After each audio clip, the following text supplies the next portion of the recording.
어제 신문을 봤더니 이런 기사가 있더라고요. 제주도에 있던 어느 학교의 일인데 5학년 학생 둘이 싸움을 했습니다. 그래서 선생님이 지도해야 되잖아요. 그래서 3층에 있는 상담실로다가 아이들을 불렀어요. 불러서 한 명씩 불러서 둘이 하면 대질신문 할 수 저기가 둘이 함께 부르면 여러 가지 말이 있으니까 한 사람씩 불러서 신문하게 됩니다. 그럴 때 아이가 3층인데 창문을 열고 뛰어내리려고 그랬어요. 그래서 선생님이 다급하잖아요. 그 아이를 끌어안았어요. 그랬더니 아이가 선생님을 20분간 때렸습니다. 때리고 의자도 집어던지고. 그래서 선생님은 2주 동안 치료를 받아야 될 만큼 상처를 입었어요. 여기 뭐가 문제가 있을까요? 요새 뭐 끔찍한 사건도 많이 있잖아요. 길 가는데 20대 남자가 아무 상관도 없는 10대 여고 학생을 갖다가 칼로 찔러서 죽인다든지. 참 끔찍한 시대로 우리는 살고 있습니다. 그럼 오늘 저 점심시간에 목사님한테 들은 얘기인데, 학생이 잠자는 거 흔들어 깨우면, 야단치면 그건 아이의 인권을 침해하는 거래요. 자, 그럼 교권은 어떻게 되는 거고, 인권만 침해되고. 그래서 그 말 들으면서 저는 속으로 생각했습니다. 인권 침해가 나올 정도면 그 집은 가진 자의 집이다. 부모가 뭔가 가져 있잖아요. 뭐도 좀 알고. 자기 아이 침해했다, 인권을 침해했다고 따지니까. 그러면 그 아이는 분명히 어쩌면 사교육을 통해서 초등학생이라고 하면 중학교 과정을 미리 배운 애, 아니 중학생이라면 고등학교 과정을 미리 배운 애들. 그러니까 수업 시간에 재미없잖아요. 다 아는 거. 그 엎드려 잘 수 있죠. 그리고 거기에 또 뭐가 문제가 있을까요? 그리고 또 뭐 지금 지난주에 부모 어버이주일 말씀 속에서 부모의 위치는 반려견 다음으로 간다. 개만도 못하다는 얘기입니다. 부모는 위치가. 여기서 우리가 문제가 될 게 뭘까요? 질서의 문제다. 가정의 질서를 잃었기 때문에. 질서가 무너지면 뭐가 올까요? 혼돈이죠. 혼돈이면 뭐가 지배합니까? 어둠이 지배해요. 그래서 질서 무너졌어요. 그럼 질서를 세우려면 어떻게 됩니까? 법을 지켜야죠. 법이 세우죠. 그럼 법이 세울 수 있을까요? 그것도 신문 몇 주 전에 기사인데요. 전 타이틀만 찍고 지나갑니다. 그런데 그게 그런 게 있었습니다. 한 가정에 젊은 4식구가 있는데 남편, 아내, 그리고 몇 달 된 아기, 그리고 어린 자녀, 그 위에, 아기 위에 있죠.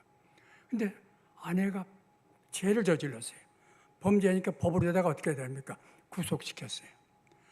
그러니까 젊은 남편은 집에서 어린 그 몇 달 된 아이 어떻게 할 수가 없잖아요. 그 어린애도. 그러니까 두 아이를 죽이고 본인도 자살해버렸습니다. 법을 세웠다고 했지만 질서를 지켰습니까? 한 가정을 파기시켰어요. 그리고 오히려 범죄자를 갖다가 형무소에 가둬서 그를 살려줬어요. 보호했어요.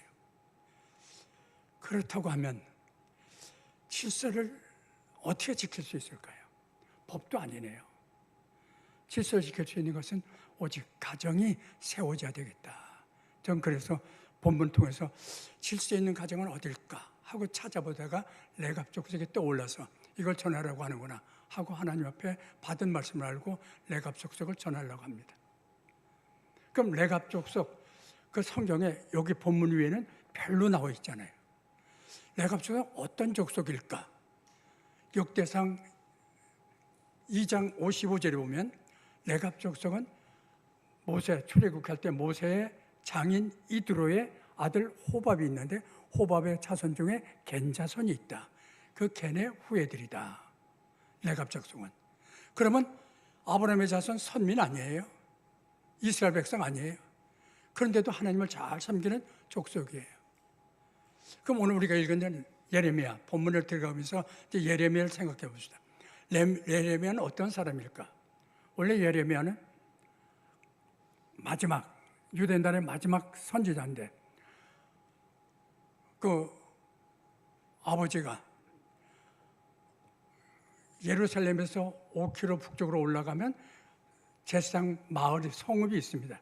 아나돗이라고 하는 성읍이 있는데 거기에 제사장 힐기야의 아들 예레미야다. 그게 제사장의 아들이에요. 근데 그 아들이 언제 하나님의 종이 되냐면 요시야 왕, 유대 나라 16대 왕 요시야 왕 BC 627년에 하나님의 부름을 받았어요. 그리고 언제까지? 마지막 왕 시드기야 왕 11년 580년, 그때 유대 나라가 멸망한 해가 586년이거든요. 그때까지 40년 동안 외쳤어요. 망할 때 선지자 노릇했으니까 눈물의 선지자, 울면서 호소했어요. 제발 돌이키라고. 이제 망한다고 호소하다 결국 망한 나라가 유대 나라입니다. 그럼 예레미야는 그런 사람입니다. 그럼 그때 나라 정세는 어떠했을까? 유대 나라는 어떤 정세였을까? 북쪽 나라가 둘로 나누지 않았어요. 솔로몬 이후에 북쪽은 이스라엘, 남쪽은 유다. 그런데 북쪽 이스라엘을 멸망시키 아수르라는 나라가 멸망시켰거든요. BC 722년에 멸망시키지 않았어요? 그 아수르를 갖다 누르고 부상하는 한 강한 나라가 있는데 그게 바벨론입니다. 그 바벨론이 부상해 옵니다. 남쪽은 터줏대감이 있죠. 애굽이라고 하는 이집트. 터줏대감. 그럼 둘이 가운데 있는 팔레스타인, 유대가 팔레스타인 지역이잖아요.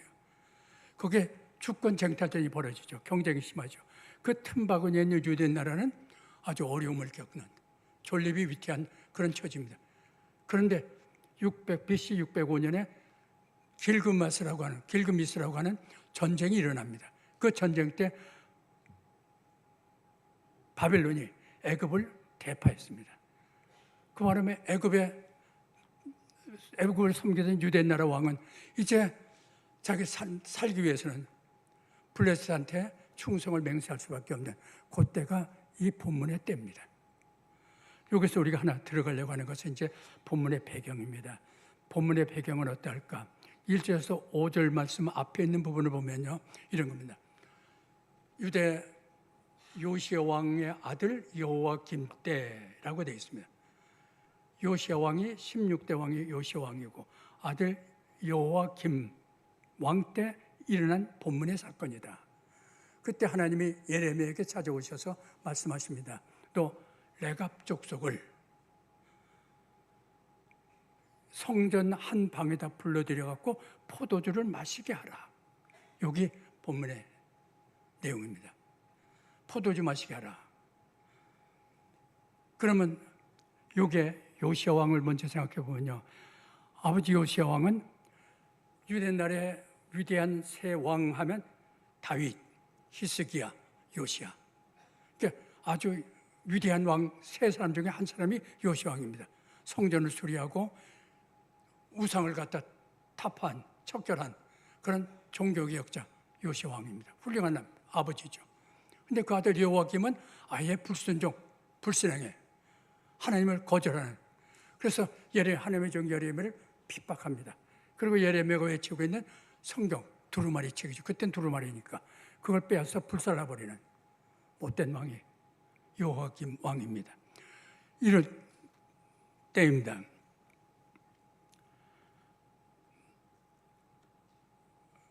그런데 이제 레갑 족속은 어떤 사회적 위치에 거한 사람들일까? 아예 노동하는 사람들일까? 뭘까? 한번 생각해 보면 열왕기하 10장 15절 17절 보면 어떤 사람들인가 짐작할 수 있습니다. 거기에 등장하는 사람이 누구냐면 예후라고 하는 사람. 예후가 원래 군대 장관인데 쿠데타를 일으켜서 북쪽 이스라엘 왕위를 쟁탈한 10대 왕입니다. 예후. 근데 그의 단점은 송아지를 하나님이라고 섬긴 사람. 그게 단점입니다. 근데 아주 훌륭한 왕, 그 쿠데타를 일으켜서 왕이 돼갖고 아합 때입니다. 아합 가정을 척결한, 바알 우상을 갖다가 다 척결한 저긴데, 그가 사마리아를 향해서 가는데 그때 자기를 맞이하러 나온 사람이 바로 레갑의 자손 여호나답이다. 10장에 여호나답이라고 그랬습니다. 여호나답이 마중 왔는데 그걸 여호나답을 보자 이렇게 말합니다. 예후가 왕이 서로 편안하냐 하고 안부를 물습니다. 그래서 서로 안부 인사하고 그러고 이렇게 말합니다. 내 마음이 너를 향해서 네 마음을 향해서 진실한 것처럼 네 마음도 나를 향해서 진실하냐 하고 묻습니다. 그랬더니 여호나답이 레갑의 아들 여호나답이 대답합니다. 예, 제 마음도 왕처럼 진실한 마음입니다. 그래, 그러면 나하고 손을 잡자. 손을 잡고 끌어올려갖고 왕이니까 병거 타고 가잖아요. 병거 옆에 앉힙니다. 그러면서 이렇게 말합니다. 내가 너 나와 함께 가서 내가 여호와를 향해서 얼마나 열심히 있는지를 한번 보라 하고 사마리를 향해서 가갖고 이세벨 남편 아합 왕이죠. 바알 우상을 섬겼던 그 척결됐고 그 잔존들, 이제 그 잔존 세력들 있잖아요. 그들을 다 사마리아에서 그들을 다 전멸시켰다. 이것이 그러고 보면 왕하고 가까이 한 사람이 바로 여호나답입니다. 레갑의 아들. 그러니까 왕하고도 가까이 하는 좀 주의가 괜찮은 사람들이 바로 이 가정이 아닌가 하고 우리는 생각할 수가 있습니다. 근데 여기서 안에 여호나답하고 본문엔 요나답이고 열왕기하에는 여호나답입니다. 요나답하고 여호나답은 어떻게 다른가? 두 사람인가? 그게 아니고요. 요나답하면 세 마디로 되어 있잖아요. 요나답. 이건 짧은 이름이고 여호나답은 네 마디로 되어 있잖아요. 이건 긴 이름. 한 사람인데 이름이 둘로 불려진 요나답, 여호나답. 그렇게 해서 혼론을 빚으시길 바랍니다. 이제 예레미야에게 말했습니다. 이 레갑 자손들에게 포도주를 먹여라 하고 말했습니다. 그래서 이제 성전에 불러들였습니다. 하난이라고 하는 사람의 아들들 방에다가 레갑 자손을 불러들이고 포도주 마시라. 직장에서도 우리 크리스찬들도 술 때문에 문제 있잖아요. 똑같습니다. 그래서 포도주 마시라. 그랬어요. 그런데 포도주를 이 성전에 들어가면 위압감 느끼지 않겠어요? 유목 생활하다가 성전에 갑자기 딱 들어가서 그 웅장한 성전 방 안에 들어가 있으면 마음에 눌림이 오게 되니까 얼떨결에 마실 수가 있죠. 또 하나 포도주라고 하는 것은 그 당시에는요 음료수였어요. 딱 포도주 마시지 말라는 건 나시린. 나시린은 특별한 신앙, 특별계층, 아주 신앙 잘 좋은 신앙인들 나시린이 아니에요. 나시린에는 포도주 마시지 말라고 했습니다. 그 외의 사람들은 이스라엘 사람 다 포도주 마시는 음료수의 일종이었습니다. 그럼 마시고 변명하시죠. 그럼 다 마시는 술인데. 또 하나 이건 은밀하게 예레미야가 성전 방 안에 불러서 하는 거니까 은밀하게 이루어진 거니까 뭐 남들이 알지도 못할 거니까. 그 하나님의 종 예레미야가 포도주 마시라 하면 어떻게 마실 수가 있었지만은 저들은 마시지 않았다. 왜 이런 명령을 했을까요? 조상의 명령을 어기라고 한 건 아닙니다. 이것이 본문의 배경이에요. 본문의 배경이 바로 뭡니까? 레갑의 자손들 불러다 놓고 포도주 마시라, 술 마시라 하는 것이 이게 명령입니다. 거기에 오늘 본문은 지금 명령에 대해서 레갑 자손들이 어떻게 했는가가 본문의 내용입니다. 술 마시라 했을 때 자손들이 어떻게 했는가? 6절에서 11절 말씀 보면요. 6절을 보면 두 가지를 요구합니다. 레갑의 아들 요나답이 자손들에게 두 가지를 요구하는데 하나가 바로 술 마시지 말아라. 술 마시지 말라. 절제 생활하라. 절제 생활하라. 7절의 말씀 보면 또 하나 땅에 소망을 두지 말고 나그네 생활하라. 좀 세상 걸 좀 비우고 살라. 그 얘기입니다. 나그네 생활하라. 유목민 생활하라. 이것이 두 가지 질문입니다. 6절 말씀 보면요. 이렇게 되어 있죠. 6절에 그들이 이르되 우리는 포도주를 마시지 아니하겠노라. 라갑의 아들 우리 선조 요나답이 우리에게 명령하여 이르기를 너희나 너희 자손은 영원히 포도주를 마시지 말며. 포도주는 술이에요. 술 마시면 어떻습니까? 술 마셔봤어요? 술 마시면 취하죠. 술 못 마시면 우리 성찬제식 때 다음 주에 성찬제식 있죠. 좀 얼굴이 저 같은 사람 그렇습니다. 그 포도주 한 조그만 잔에 마시는 것도 아마 얼굴이 후끈하는 것이 올라와요. 술은 취하는 거예요. 그럼 우리 여기서 좀 더 보탠다면 신앙인은 취한 삶을 살지 말라. 세상에 취해 살지 말아라. 우리가 하나님께 취해 살아야지. 세상에 취해 살면 안 되지 않습니까? 그 취한 삶을 살지 말라 하는 것입니다. 그런데 여기서 우리가 하는 문제를 또 발견하는 것은 자기 조상 요나답은 술을 마시지 말라 하는 거고 예레미야 선지자는 하나님의 종 예레미야 선지자 술을 마셔라 어느 걸 따라야 됩니까? 여러분들 살면서 그런 게 부닥치지 않습니까? 이게 아닌데 두 개가 마찰이 일어납니다. 술 마시라, 술 마시지 말라 어느 걸 따라야 되나요?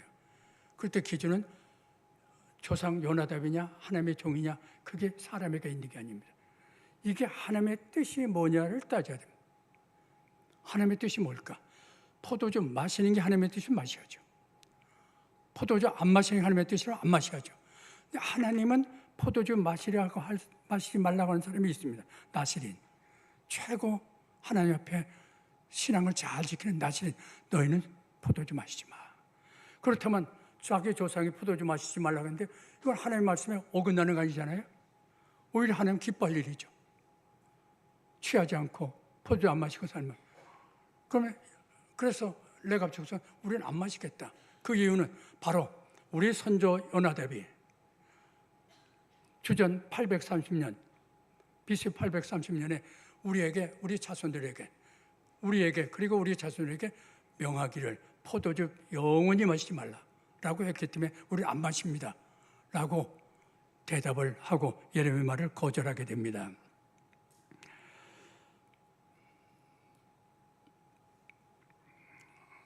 여기에서 우리는 왜 요나답은 자기 자손들에게 포도주 마시지 말라고 했을까? 그 당시엔 아방 때니까 바알우상 섬길 때거든요. 바알우상 같은 이방 신을 섬길 때 제사 지낼 때 보면 술을 바칩니다. 우리도 옛날 제사 지내는 분들 술을 바치지 않습니까?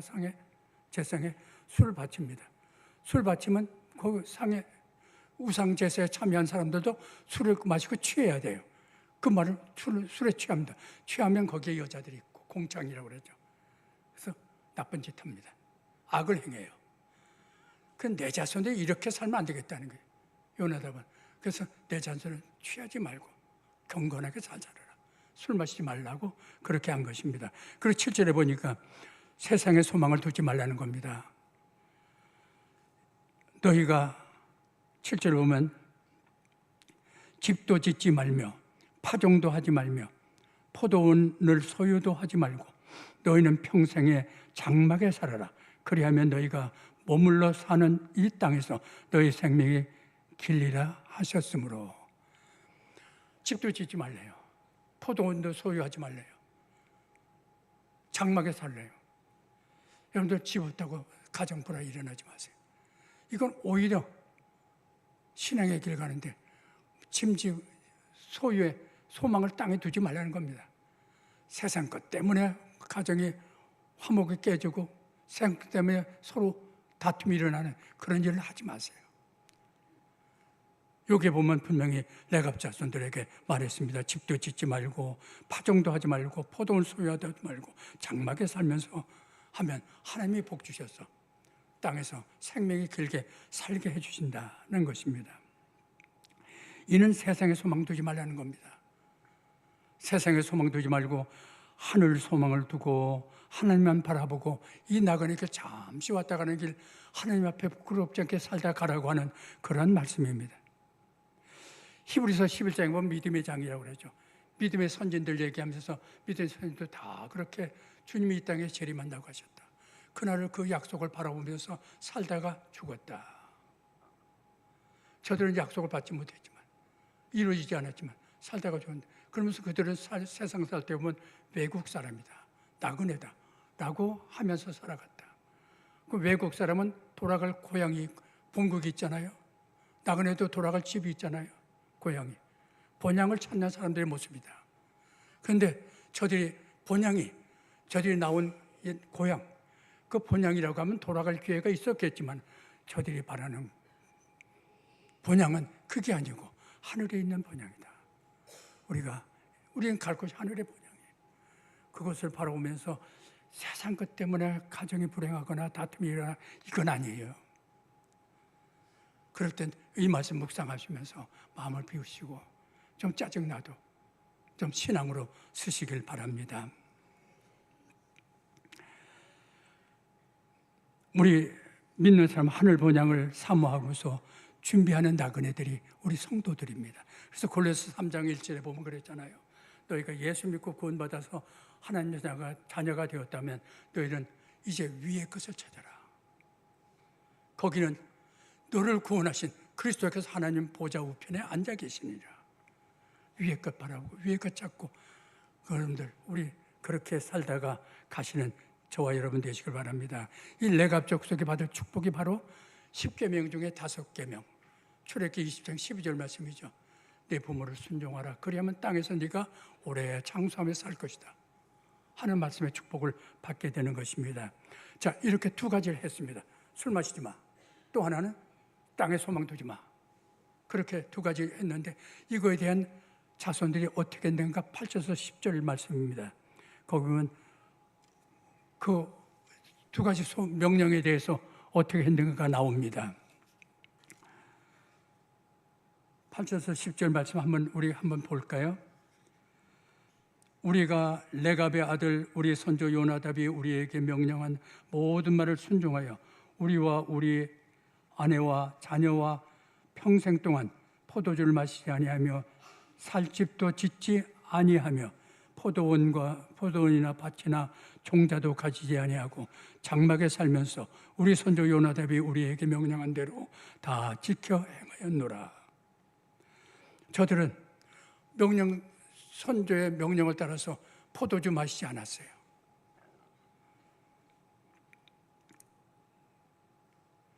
이 포도주 마시지 않은 것, 저들은 조상은 죽었어요. 803년에 말씀하고 사람이 죽잖아요. 그 사람의 인간의 명령도 그 자손들은 이렇게 지켰는데 230년을 지켜왔는데 우리들 성도는 어떠냐는 겁니다. 하나님의 살아계신 하나님이 말씀해 주시고 선지자도 보내주시고 우리에게 은혜도 주시는데 좀 지켜야 되지 않아요? 저들의 산 모습을 보면서 우리가 불순종한 것 하나님 앞에 죄스럽게 생각하고 하나님 향해서 돌아가는 삶이 돼야 되지 않는 것이 오늘 주신 말씀의 요지입니다. 그런데 저들은 말합니다. 이제 이스라엘 백성은 더 이상 왕조 백성도 다 하나님 앞에 임재와 하나님 앞에 말씀을 받지도 않고 붙들지도 않고 등 돌리고 사니까 나도 이제는 더 이상 참을 수가 없어 재앙을 내리겠다 하고 선언하십니다. 그런데 유다 백성들은 어떻게 지켰을까? 레갑 자손들은 어떻게 하나님 말씀을 지켰을까? 이렇게 우리가 말씀 잘 못 지키는데 저들은 어떻게 지켰을까요? 그걸 말합니다. 요나답이 우리에게 명령한 모든 말, 우리들에게 명령한 모든 말이 우리 마음에 있다는 얘기입니다. 이 말이라는 것은 음성이라는 얘기입니다. 그 요나답의 말한 그 음성이 우리 마음에 울리고 있고 우리 귀에 그 음성이 들리고 있다는 얘기입니다. 오늘 저는 하나님의 말씀을 선포합니다. 이 말씀이 여러분들 마음에 울리고 있다고 하면 생생하게 울리고 있고 여러분 귀에 생생하게 들리고 있으면 순종할 것입니다. 그래도 돌이킬 것입니다. 근데 이것을 그냥 덮어버리면 그냥 닫아버려 불순종하는 유대 백성들 같이 그런 자리에 될 것입니다. 이렇게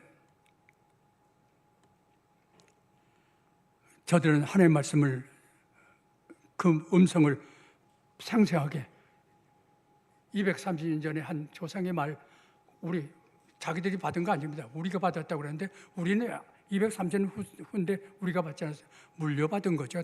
조상들 전해지는 걸. 근데 그것이 마음에 생생하게 살아있는 음성이 되어 있습니다. 우리도 성경 말씀을 통해서 우리는 생생하게 더군다나 우리는 늘 예배를 통해서 말씀을 받지 않습니까? 그래도 우리는 자꾸 잊어버리고 그 거역하는데 좀 돌이키는 마음을 생각해 보시길 바랍니다. 9절 말씀 보면요. 집도 짓지 않았다고 했습니다. 포도는 소유도 안 하고 밭이나 종자를 소유하지도 않았다고 했습니다. 근데 우리가 살다 보면 소유욕이 다 욕심이 있죠. 저도 그래요. 소유욕, 이게 소유욕이라고 하는 것은 뭘 갖고 싶어요. 소유욕이 있으면 어떻게 됩니까? 탐심이 일어나요. 탐심이 일어나면 하나님이 멀어져요. 그 세상에 가까이 나가게 돼요. 소유욕이라는 게 그렇습니다. 그게 갖지 말라는 게 그래서 갖지 말라는 거거든요. 그럼 탐심이 일어나고 소유욕에 가까이 세상을 가까이 나가요. 그럼 거기는 그 우상이 기다립니다. 풍요와 다산의 신 바알 우상이. 바알 우상은 풍요, 삶의 풍요를 줘요. 많은 생산하는 다산의 신이에요. 그럼 바알 우상 섬기는 세상 사람과 어울려서 잘 살아보겠다고 우리가 어울려서 그냥 세상에 뭐도 하고 하면서 살아갑니다. 세상에 빠져버립니다. 그러면 신앙은 완전히 뒤로 가고 멀어져 갑니다. 이것이 명한 명령인 겁니다. 요나단의 후손들은 그렇게 살지 말라는 얘기입니다. 북이스라엘 아합대 사람들처럼 다 하나님의 자녀들이 그냥 바울 우상에 빠져갖고 물질, 돈 하면서 살지 말라는 얘기입니다. 이것이 요나단의 자손들에게 준 설명 말입니다. 10절에 보면 조상 요나단이 우리에게 한 말을 다 행했다. 다 행했다는 하나님의 말씀을 행함으로 받는 것. 행함이 있는 믿음입니다. 야고보서 2장에 보면 말씀을 받는데 행함이 없으면 죽은 믿음이라고 했습니다. 오늘 말씀 받고 그냥 흘려버리면 죽은 믿음이에요. 그래서 22절에 보면 야고보서 2장 22절에 보면요. 믿음은 행함과 함께 일하며 행함으로 믿음이 온전하게 되느니라. 우리가 믿음 말씀 받으면 행함이 있을 때 그게 온전한 믿음이 된다고 그렇게 말했습니다. 여기에 보면 예레미야 때 재앙을 내린다고 했는데 예레미야 때 사람들하고 광야 지나갈 때 그 이스라엘 백성들하고 누가 더 바람직합니까? 저는 생각하면 이스라엘 광야가 더 힘들지요. 근데 이스라엘 백성 광야 지나갈 때가 더 바람직하다고 생각합니다. 왜냐하면 그때는 하나님이 함께 동행하시고 함께 간섭하시고 매를 때리시든 때리시고 인도했습니다. 근데 지금 이 예레미야 이때 이스라엘 백성들은 어떻습니까? 완전히 하나님 말씀에 등 돌렸습니다. 하나님의 임재를 하나님 하지만 말로만 해요. 마음에 하나님 안 계세요. 하나님 말씀에 살아 역사하지도 않아요. 듣지도 않아요. 그러니까 하나님이 이제 더는 아니다. 이제 재앙을 내릴 수밖에 없다라고 말씀하십니다. 그런데 여기서 11절 말씀 보면서 하나 우리가 생각할 게 있습니다. 11절 보면 그러나 바벨론의 느부갓네살 왕이 이 땅에 올라왔을 때 우리가 말하기를 갈대아 군대와 인의 군대와 수리아 인의 군대, 수리아는 아람입니다. 아람 나라. 수리아 인의 군대를 피하여 예루살렘을 가져가고 우리가 예루살렘에 살게 되었다. 유목 생활하라고 했습니다. 북쪽 이스라엘 레갑 족속 북쪽 이스라엘 사람들입니다. 그런데 이스라엘 나라가 아수르한테 망하지 않았어요. 그래서 남쪽으로 내려와서 유다 평화에서 유목 생활을 하고 있었습니다. 그런데 그 유다 평화에 지금 쳐들어온 사람이 있습니다. 바벨론 느부갓네살 왕이 600원이나 쳐들어옵니다. 그러니까 저들은 이제 그들을 맞이해서 싸울 힘도 없고 어떻게 됩니까? 우리가 살다 보면 어떤 때 어려운 일 당할 때 있어요. 갑자기 이럴 때 어떡하지? 그럴 때 여기서 지혜를 배웁시다. 이게 신앙의 융통성이라고. 신앙을 가지고 그럴 땐 하나님 앞에 달려가세요. 하나님께 성전이 있는 곳이 예루살렘입니다. 그래서 저들은 조상에 유언한 것은 아니지만 그때 예루살렘을 갔다는 겁니다. 그래서 예루살렘에 지금 거하고 있다는 겁니다. 이건 우리가 조상의 유언을 거절한 것이 아니고 우린 이런 바벨론 느부갓네살 왕이 침공했기 때문에 우리는 하나님 앞에 나가서 하나님의 인도를 받겠다고 예루살렘에 갔습니다. 라고 말했습니다. 자, 이것이 오늘 본문 내용입니다. 그런데 17절 보면요. 유다가 불순종에 대한 심판 선언이 유다의 불순종에 대한 심판 선언이 17절입니다. 한번 17절 보세요. 이 불순종하는 이렇게 말씀했는데도 듣지 않는 유다 백성들에게 하나님이 뭐라고 말씀하시는지 한번 보세요. 그러므로 만군의 여호와 이스라엘 하나님께서 이같이 말씀하시니라. 보라 내가 유다와 예루살렘의 모든 주민에게 내가 그들에게 대하여 선포한 모든 재앙을 내리니 이는 내가 그들에게 말하여도 듣지 아니하며 불러도 대답하지 아니함이니라 하셨다 하라. 여기 보면 예레미야를 통해서 말합니다. 하나님이 이렇게 말씀하신다고. 보라 내가라는 표현은요 다음에 내가 한 그 다음에 말은 참으로 중요하니까 주의를 기울여서 들으라는 얘기입니다. 그건 반드시 이루어진다는 얘기입니다. 보라 내가. 그리고 하시는 말씀이 너에게 내가 그건 말로만 자꾸 재앙했는데 이제 진짜 재앙 내리겠다는 겁니다. 이제 보라 내가 진짜 재앙 내릴 테니까 보라. 근데 재앙이라는 단어가 뭡니까? 재앙을 내린다. 근데 재앙은 악한이라는 단어 뜻을 품고 있습니다. 악한. 우리가 어떤 악한 길, 이스라엘 백성이 하나님 말씀에 등을 돌리고 우상을 섬기고 지금 악한 길을 그냥 고집하고 나가고 있습니다. 악한 길을 네가 계속 나가면 너에게 재앙, 악한 일을 너에게 당하게 하겠다. 이게 재앙입니다. 악한 일 당하겠다. 우리가 고집 부리지 마세요. 하느님 앞에. 그럼 재앙이 임합니다. 재앙은 악한 일 당하게 그냥 버려두겠다는 얘기입니다. 그러니까 우리가 항상 하나님 말씀을 깨워서 잘 저기 하시고 하나님의 은혜 속에 들어갈 바랍니다. 이것이 602년에 하나님이 하신 말씀이거든요. 그래도 하나님은 참 긍휼의 하나님이십니다. 언제 이 재앙이 임했냐 그러면 586년 드디어 이스라엘은 15년 후에 멸망하고 맙니다. 15년 동안 회개할 기회를 줬어요. 보라 내가 이런 재앙을 내릴 텐데 하고 경고 줬는데 15년도 그들은 받지 않았어요. 그래서 하나님 말합니다. 내가 말해도 저들은 너희는 듣지 않아야겠고 내가 불러도 너희는 대답하지 않아야겠다고. 15년이 가도 아무 반응이 없습니다. 그 재앙을 내릴 수밖에. 그 나라가 망하는 그런 일이 이루어집니다. 그럼 레갑 족속은 하나님 그 조상의 말을 잘 순종한 질서에 있는 가정, 레갑 족속은 어떤 복을 받았느냐. 그 하나님이 주신 복이 어떤 건지 우리가 한번 볼까요? 18절에서 19절 한번 보세요. 예레미야가 레갑 사람의 가문에게 이르되 만군의 여호와 이스라엘 하나님께서 이와 같이 말씀하시기를 너희가 너의 손주 요나답의 명령을 순종하여 그의 모든 규율을 지키며 그가 너희에게 명령한 것을 행하였도다. 그러므로 만군의 여호와 이스라엘 하나님께서 이와 같이 말씀하시니라. 레갑의 아들 요나답에게서 내 앞에 설 사람이 영원히 끊어지지 아니하리라. 이렇게 조상의 명령을 순종 잘한 레갑 자손들에게는 내 앞에 설 자손들이 끊어지지 않는데요. 내 앞에 설 자손. 하나님이 내 앞에 설 사람이라고 하는 말은 어느 때 쓰는 표현이냐 그러면요. 하나님의 성전에 제사장들이 있잖아요. 제사장같이 하나님을 섬기고 하나님께 봉사하고 하나님께 예배하는 이것이 그들에게 쓰는 표현이 바로 내 앞에 설 사람입니다. 그러면 느헤미야 3장 14절 보면 이런 말씀대로 성전에는 문이 여러 개가 있어요. 그런데 거기에 분문이라고 전에 우리 목사님 통해서 말씀 받았네요. 분문이라고 하는 분이 있습니다. 분문은 오물이에요. 그 인분할 때 분문이 있는데 그거는 레갑의 아들 말기야. 그 요나답이 아니고 말기야로 하여금 그 분문을 짓게 하고 거기다 문틀도 세우게 하고 그리고 거기다 문을 짜맞추게 하고 그리고 거기다 빗장과 그 자물쇠를 갖다가 걸어 잠그게 하였다라고 말씀하셨습니다. 느헤미야 3장 14절 보면요.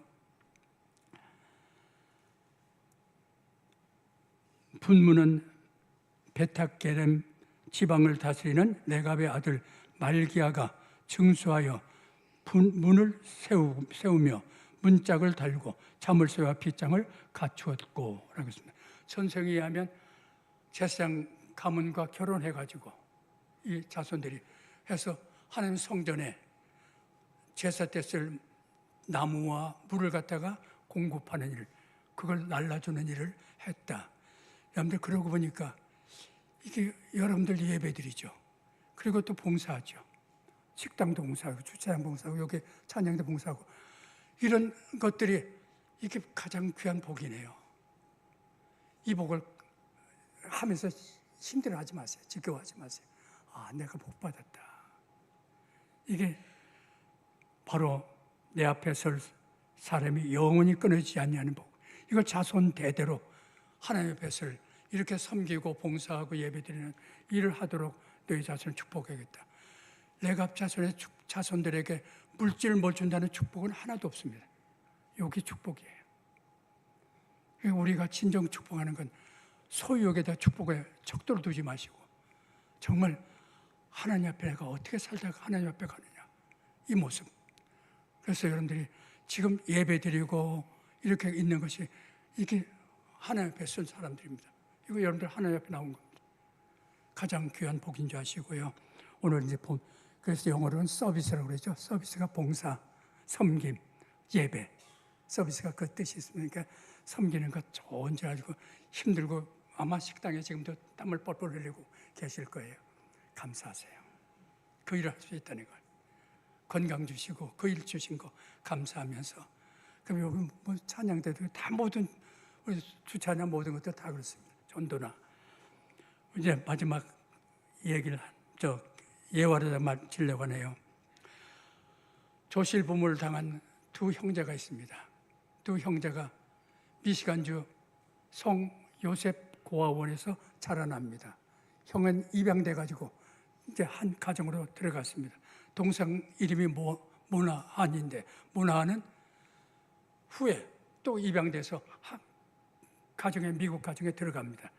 그런데 입양돼 갔는데 아들로 들여왔으니까 학교 보내지 않습니까? 학교에 가서 공부를 합니다. 근데 공부에 영 흥미가 없습니다. 그래서 공부를 안 합니다. 그러니까 성적이 나쁘니까 문제아가 됩니다. 그리고 문제아끼리 모이다 보니까 사고 칩니다. 그래서 퇴학을 당했습니다. 그래 너무 나오면서 내가 이렇게 살지 말았어야 되는데 너무 마음이 아팠습니다. 그럴 때 나올 때 딱 떠오르는 말이 하나 있었습니다. 바로 자기 어렸을 때 자기를 지도해온 바로 베르나 수녀의 조언이었습니다. 베르나 수녀가 자기 힘들고 어려울 때마다 꼭 고하니까 에게 하는 말이 있습니다. 하나님이 절대로 너를 버리지 않아. 하나님 너를 절대로 버리지 않는다. 이 말이 귀에 아프게 들어왔습니다. 그런데 지금 나가면서 그 말이 떠올랐습니다. 맞아. 하나님은 내가 이 순간도 나를 버리지 않으신다. 내가 좋아하는 건 나 피자 먹는 거 되게 좋아하니까 나 피자. 그래서 피자 만드는데 들어가서 피자 배웁니다. 그때 11초에 피자 한 판을 만들려고 제 1등 기술자가 됐습니다. 그는 피자 가게 많은 체인점을 가지고 있는 피자 이름이 도미노라고 되어 있네요. 도미노 피자라고 하는 피자 가게를 창설했습니다. 미국의 두 번째 큰 피자 가게입니다. 자, 이가 토마스 모나한이라고 하는 퇴학당한 학생입니다. 근데 그를 실패로 끝나는 줄 알았더니 성공으로 전환시킨 그것이 바로 누굽니까? 베르다 수녀의 유언입니다. 너는 하나님이 함께 하셔. 하나님이 널 버리지 않아. 그 말이 그에게 용기를 줘서 성공으로 바꿔놨습니다. 여러분 자녀에게 뭘 저는 유언을 남기십니까? 여러분 입을 통해서 자녀들에게 어떤 걸 주시고 계십니까? 생각하시고 결단하시길 바랍니다. 같이 기도드리겠습니다. 아버지 하나님, 오늘도 저희들에게 말씀을 통하여 가정의 질서를 생각하게 하신 거 감사를 드립니다. 가정이 다 무너지고 있는 현실을 보게 되며 저희들 탄식하지만은 이제 저희들 세우는 것이 저희들이 할 일인 줄 알고 가정을 바로 잘 세워나가고 가족이 모두 화목하고 세상 것 때문에 마음에 아픔을 갖고 다툼이 일어나는 그런 불행한 일이 가정에 생기지 않도록 도와주시옵소서. 모두가 말씀으로 승리하는 귀한 가정이 세워질 수 있도록 복 주시길 간절히 바라옵고 예수 그리스도 이름 받들어 기도드리옵나이다. 아멘.